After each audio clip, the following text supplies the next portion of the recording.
I'm Jason Rubin from Naughty Dog. PlayStation Underground's asked me to tell you a little bit about Crash Bandicoot 3, Warp.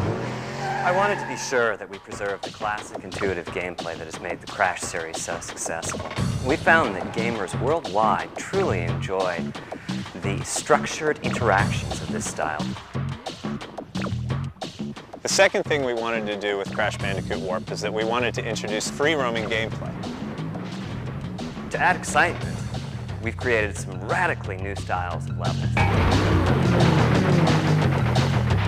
You still have a mission-based objective, but at the same time, the camera is opened up and you're free-roaming.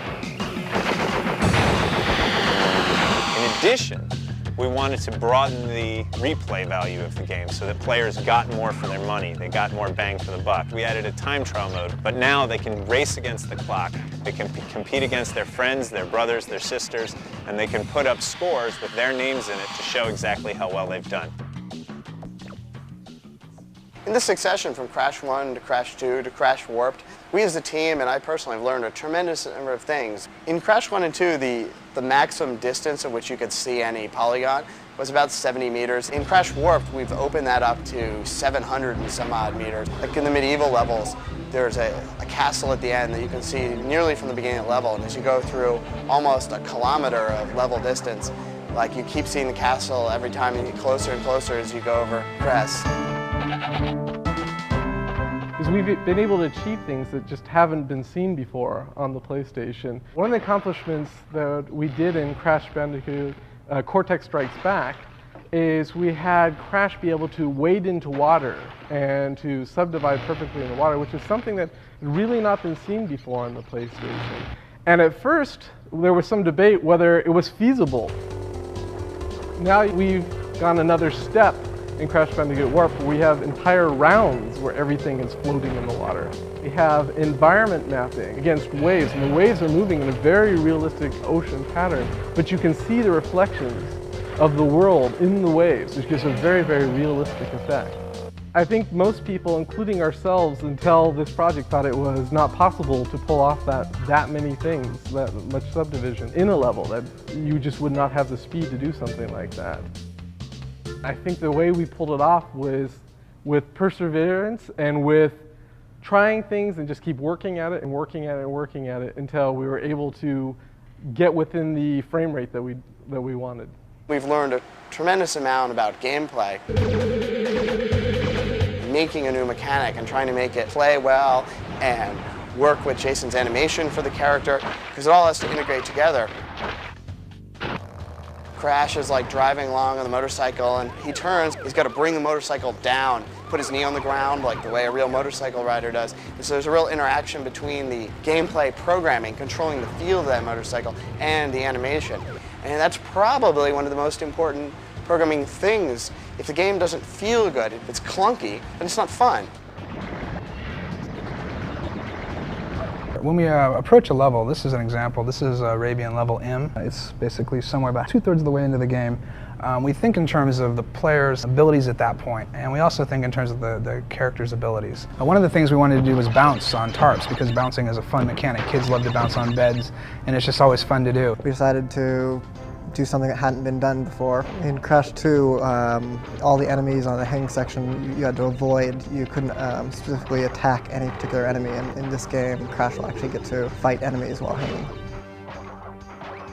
Our biggest challenge has been how to add more depth and excitement. I've always been proud of how Crash's moves need to be used in combination. The new moves, of course, are great. Well, we've got a bunch of power-ups that you gain across the game as you play. And what's really nice about that is basically the character grows as you're playing. Crash Warped has combinations like the slide, double jump, death tornado, which add greatly to the depth of the gameplay. At first, they'll just jump on an enemy, but after they get good at the combo, now they'll slide, jump, jump, and hover and come down on them at a much more aggressive style. The deaths are an important part of this game. What we learned in 2 is that people, if they die and there's something funny that happens at the end of it, it sort of softens the blow of taking a hit. We have the game designers come up with their wacky ideas of what we should do, and we have the artists coming up with their additions of what would look cool with that idea or what would be best suited for that idea. Well, we start out with just a rough vignettes just to get the feel of which direction we should go. And then once we see that we're in the right environment, then we go straight to the line art.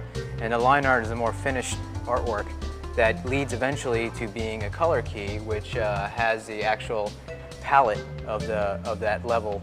So that way we can take different elements of the warped background and go to the computer and start modeling and start making textures and start applying lighting and coloring and things like that. Or I can also do a lot of palette shifts.